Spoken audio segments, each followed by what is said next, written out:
ஆத்மா வணக்கம். அன்பே சிவ மனமே குரு. வணக்கம் சாமி. வணக்கம்மா. தீபாவளி கொண்டாடுறாங்களே எதுக்கு சாமி படாசுனா வெடிச்சின்னு? தீபாவளிம்மா கொண்டாடுறதுமா,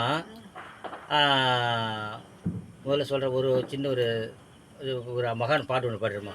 காயமே இது பொய்யடா, சிவ காத்தடிச்ச பையடா, மாயனார் புயல் செஞ்ச மண்ணுப்பானை கூடடா, வெந்த சவத்தையும் நொந்த காயும் போட்டு அடைத்த பையடா, வெளுத்த நிறமையும் உளுத்த செய்ய இருக்க கட்டிய கூடடா, காயமே இது பொய்யடா, இது சிவ காத்தடிச்ச பையடா.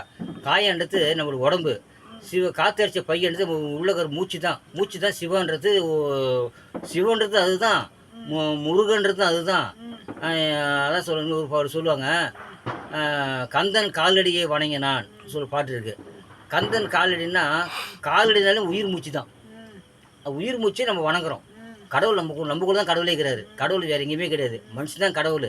கடவுள் நம்ம அறியறது கிடையாது. தெரியாத ஆசை பாச காமத்தால் நம்ம கடவுளை இல்லாமல் ஓடிக்கிறோம். இப்போ தீபாவளின்றது அந்த காலத்துல தீபாவளி அந்த காலத்தில் யாருக்கும் விவரம் தெரியாத காலத்தில் எல்லாம் உழைப்பாங்க, ஓட செய்வாங்க. வீட்டில் ஓய்வு கிடையாது. வேலைக்கு போயிடுவாங்க.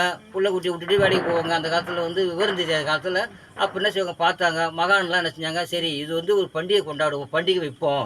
அப்போ எல்லோரும் கூட்டில் ஒன்றா இருப்பாங்க, சந்தோஷமாக ஆக்கி சாப்பிடுவாங்க சொல்லிட்டு அதுக்காக யோசனை பண்ணி இந்த தீபாவளின்னு வச்சாங்க. அதேமாரி அன்றைக்கி உள்ள காலகட்டத்தில் ஐப்பசியில் மழை பிடிச்சி 3 மாதம் மழை பெய்யும். அப்போ மழை பெய்யும்போது உள்ளே வெளியே வர முடியாது. உணவு பஞ்சம், ரொம்ப சோறு கிடைக்காது, அரிசி கிடைக்காது. கிழங்கு அவிச்சு பிடிக்க சொல்லிட்டு வாழ்ந்தாங்க. கீரையை சாப்பிட்டு வாழ்ந்தாங்க.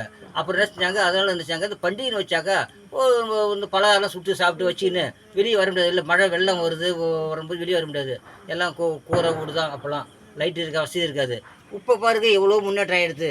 அப்போ கரிமீன் ஆக்க மாட்டாங்க, இட்லி செய்கிறோம். அப்போ வருஷம் ஒரு ஆள் தான் கரிமீன் ஆக்குவாங்க. துணிமணியை கட்ட மாட்டாங்க. துணிமணி புதுசாக ஒரு 4 கிராமம் தான் துணி எடுக்கணும்.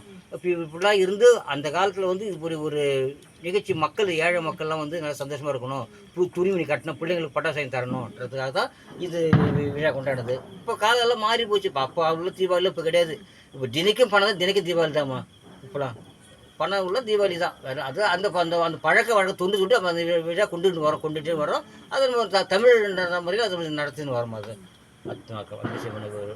நீ இதை பார்க்குறது இல்லாமல் லைக் பண்ணுங்கள், ஷேர் பண்ணுங்கள், சப்ஸ்கிரைப் பண்ணுங்கள். டிஸ்கிரிப்ஷன் கீழே நம்பர் இருக்குது. ஆன்மீகத்தை பற்றி சந்தேகம் தான் இதெல்லாம் கேளுங்க. ஆண்கள், பெண்கள், மாணவர்கள் கேட்டாலும் பதில் சொல்லுவாங்க.